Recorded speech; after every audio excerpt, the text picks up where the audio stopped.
Welcome back to the channel of Truth, Trust, and Transparency. Today, I'm going to take you through 3 tools that I use as a small-scale developer that helps me to assess and plan out development sites when they are in feasibility. It's obviously important to know I have grown and developed my skills working as both an architect and a developer for around 10 years. So it's safe to say I do know what I'm looking for and how I'm looking for it. So these tools may or may not help you. I think they still will, and I think you'll be able to find value in today's episode. There's going to be 3 tools, and no, I'm not going to talk about realestate.com or domain or anything like that. There's 3 tools that I want to show you and why I use them. Now, let's jump into the first one. Okay, so the first one is going to be CoreLogic, but probably not in the way that you're used to using it. Most people will log on there to get the auto vals, print them out, and try to give them to landowners to say, look, this is what CoreLogic says that your property's worth. Cool story, bro. The way that I use it is in the map settings, like I've shown you here. You can tick on and toggle a whole bunch of very useful data pieces. The first, parcel boundaries. The next, you can put on, and I like putting on the land area, because obviously if your particular council that you are looking in requires a minimum lot size for multi-dwellings, that could be say 600, 700, 800 square meters. It's easy to identify it if I'm looking in a particular pocket right here. The next thing as well is going to be property dimensions. So some councils I know will require a certain frontage. It could be 15 meters or it could be 14 meters. So in this particular instance here, if it's 14 meters, I'm in luck. If it's 15 meters, I don't have a site there, unfortunately. The next cool little thing that it can give you is the name of the owner. Now, why this is important for a few reasons. One, you can see who owns the particular property. For this particular one, I can see it's someone with the last name Little. I know that's a person, which is good. I know I can approach them. It's going to be a person. It's going to be pretty easy to find and track down that person. Now, why it is also important, because let's just say if it had any of these other names, so it could be Brinsley Park Pty Ltd or TPRC Homes Pty Ltd.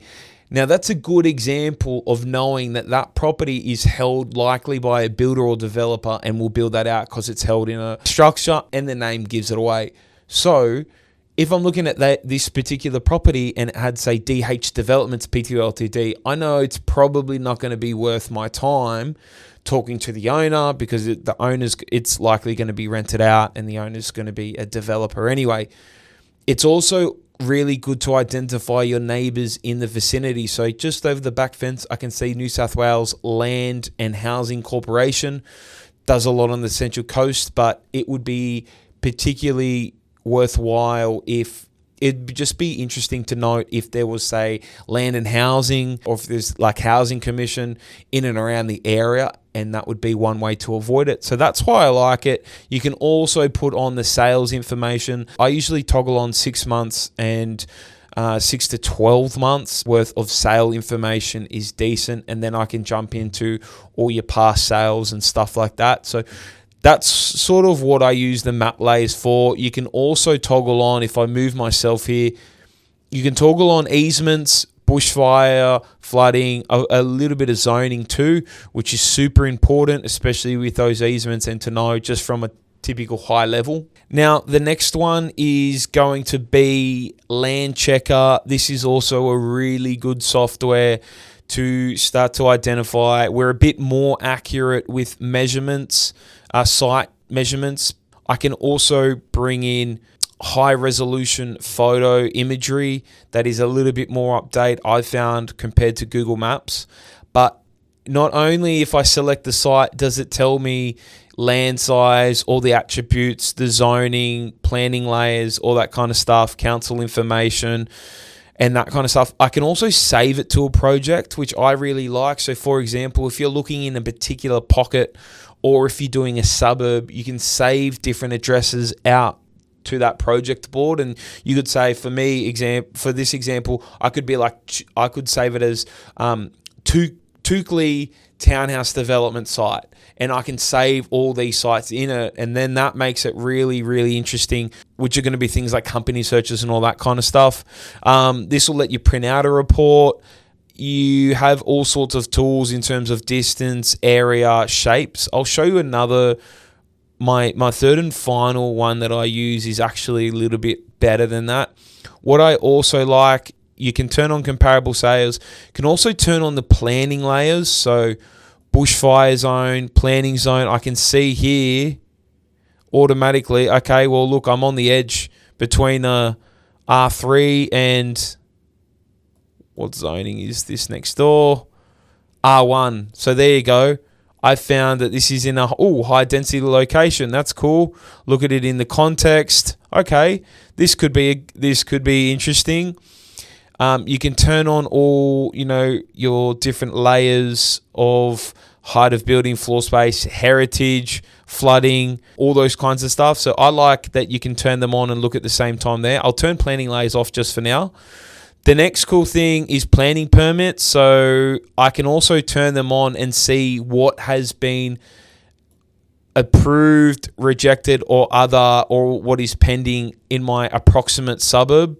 So for example, these guys here have a dual lock that's pending. There's been a second dwelling attached. I can see that it's been done in 2016, 2015. This one's 2015, 2018. What's important to note as well, what do we have here? So multi-dwelling housing comprising of 4 townhouses, demolition and strata subdivision. Approved midway through, literally just approved 3 months ago. So there's a good example of me going, hey, hang on, same zoning. So if we put that zoning filter back on, so of me going, okay, same zoning, you can get 4 on here now.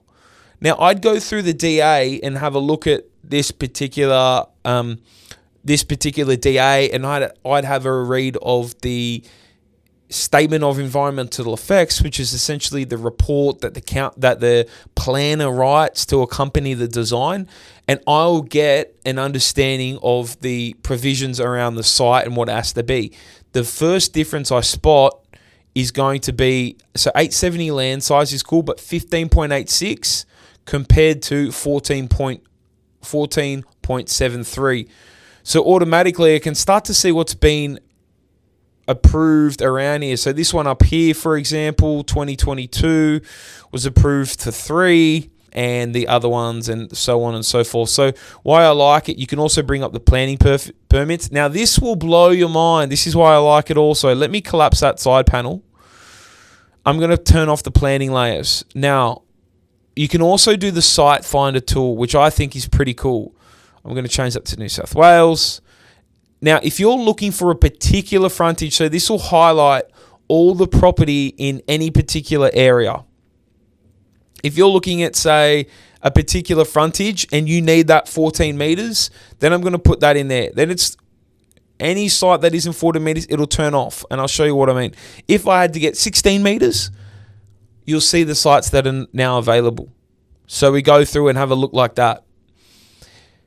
Orientation, if land size, as I said before, we need that 600 square meters. You'll see, if I go back there, the minimum size, you can see a few of them drop off already. So now I can start to create a list, and I can put in a maximum of 950 because I know that anything above 950, maybe I can't afford or can't suit my budget.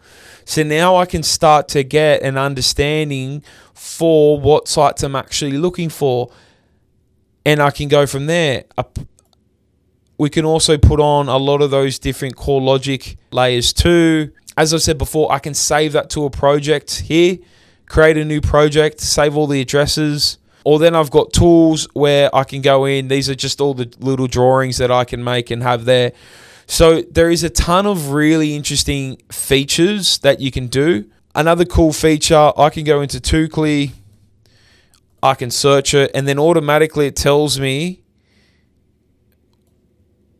if I want to download, I can download in Excel spreadsheet a full rundown of all the addresses, street names, coordinates, area, and all that kind of stuff. So already that's how I would create my short list of development sites. And then you would move into the next step of trying to acquire them. So this is really why I like Landchecker a lot. And I think it is an incredibly useful tool for developers or people starting out and wanting to find those certain sites.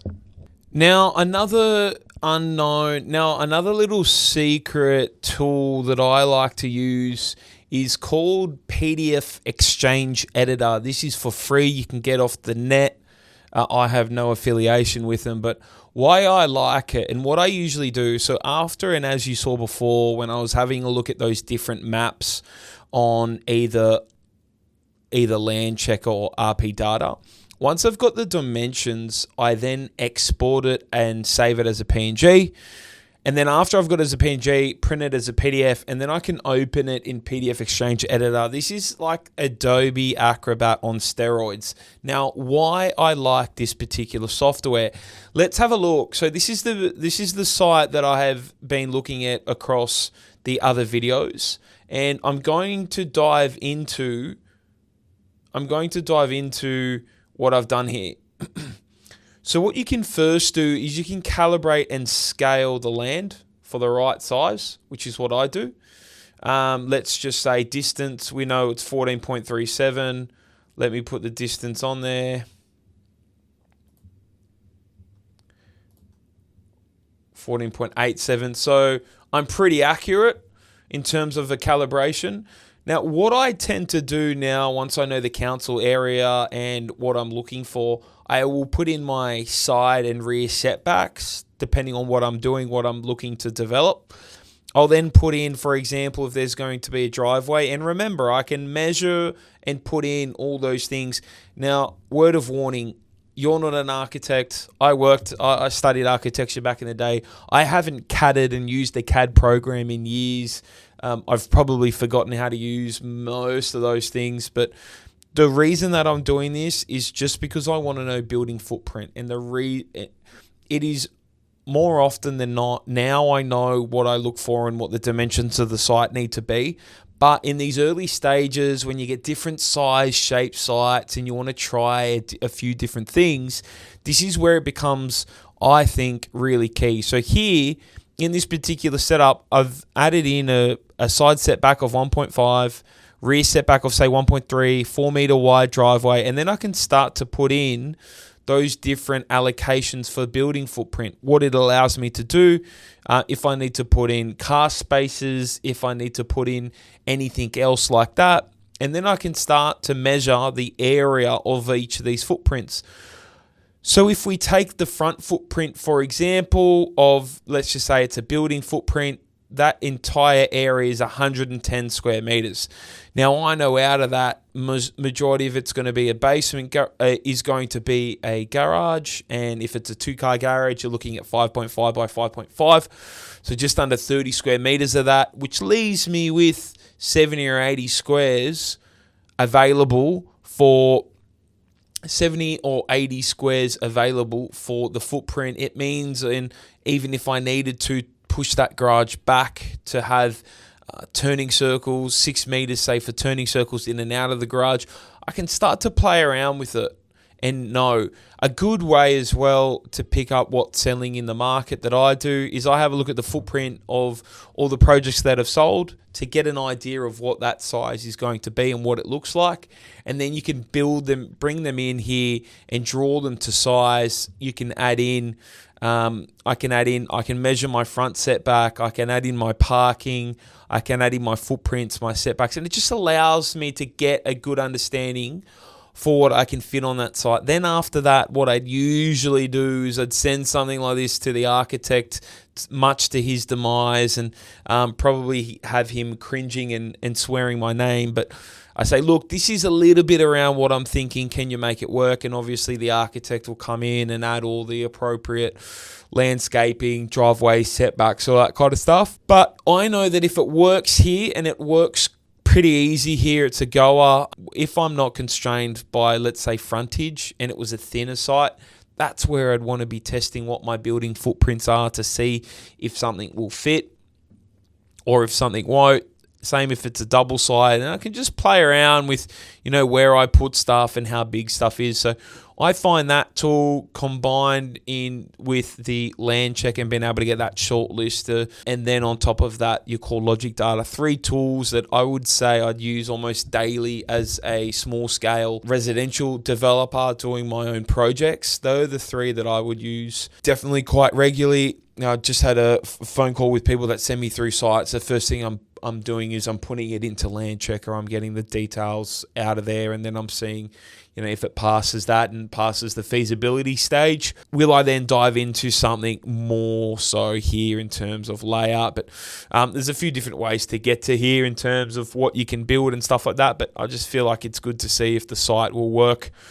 From that high level feasibility, it doesn't take long to do. It's a couple of minutes and you can quickly qualify or disqualify stuff. So guys, I'd love to hear your thoughts. I'd love to hear your thoughts on these 3 tools. Let me know what you're thinking and we go from there.